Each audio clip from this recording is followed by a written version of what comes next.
জন্য সার্বিক সহযোগিতা কামনা করছি সকলের। জেলা পরিষদের চেয়ারম্যান মুক্তিযোদ্ধা অবসর সরকার উপস্থিত হয়েছেন আমাদের নেতৃত্বনার নেও তারুণ্যের প্রতীক, যিনি শেখ হাসিনার ডিজিটাল বাংলাদেশ, স্মার্ট বাংলাদেশ দেওয়ার জন্য নেতৃত্বের সুযোগটা নিয়ে কাজ করার স্বপ্ন দেখে উপস্থিত হয়েছেন নেতৃত্ব জেলা আওয়ামী লীগের সহসভাপতি জেলা সভাপতি আনোয়ার জাহান অঞ্জন। এখানে উপস্থিত রয়েছেন আমাদের প্রিয় দাদা, সারাদিন আমাদের সঙ্গে এই সংগঠনের জন্য তিনি কাজ করেন, জেলা আওয়ামী লীগের যুগ্ম সাধারণ সম্পাদক। আজকে এখানে সম্ভব হয়েছে।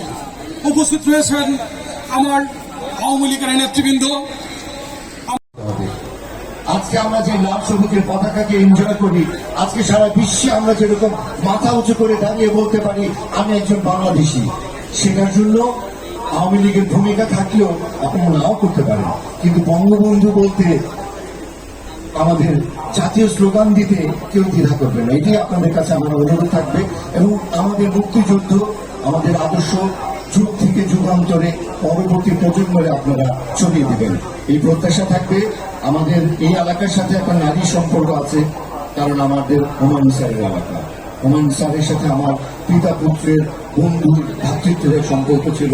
তো এই এলাকার অনেক কিছু আমরা জেনেছি, সেই নন্দাইলের ইউনিস থেকে শুরু করে সুখী নীলগঞ্জ অনেক কিছু এসেছে তার বইয়ে, তার লেখায়। সেই লেখা আজীবন থেকে যাবে। হুমায়ুন স্যারের স্মৃতি অম্লান হোক সেই প্রত্যাশা করি। তার স্মৃতি নিয়ে যদি এখানে একটা বড় কিছু করা যায় এবং সেখানে যদি আমাদেরকে অংশীদার করে, ইনশাল্লাহ আমরা সবাই তাদেরকে সারা দিয়ে কিনে চলে আসবো। আর কথা দীর্ঘায়িত করবো না, আপনারা সবাই ভালো রাখবেন, ভালো রাখবেন আমাদের এই দেশকে।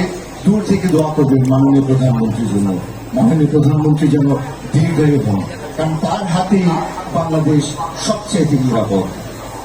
আজকে এখানে আসার জন্য আমাদের ডিজিএসএস এর অভিভাবক আমাকে বলেছেন, যারা যারা আমার আজকে এখানে আসলে একটি রাজনৈতিক দলের জন্য খুবই গুরুত্বপূর্ণ একটি বিষয়, এবং বাংলাদেশে আওয়ামী লীগের মতো একটি দল ৭৫ বছর ধরে টিকে আছে এবং সাফল্যের সঙ্গে টিকে আছে, এবং এতটাই সাফল্য ওই দলের যে বলে শেষ করা যাবে না। পূর্ববর্তী বক্তারা অনেকেই বলেছেন, বাংলাদেশ আওয়ামী লীগ অনুষ্ঠানে বঙ্গবন্ধু শেখ মুজিবুর রহমানের প্রতি গভীর শ্রদ্ধা জ্ঞাপন করছি।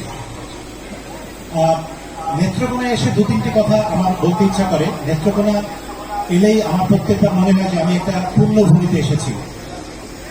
এখানে এত মেধাবী মানুষের জন্ম, এখানে এত মেধাবী মানুষের বসবাস, এই জায়গায় এলে নিজেকে খুব ক্ষুদ্র মনে হয়। সহধর্মিণী আছেন আমাদের সঙ্গে, বাংলাদেশের সবচেয়ে জনপ্রিয় লেখক হুমায়ুন আহমেদ নেতৃত্ব দিয়েছে, সফল হয়েছে। আওয়ামী লীগের এই আয়োজনটি সফলতার সঙ্গে আছে।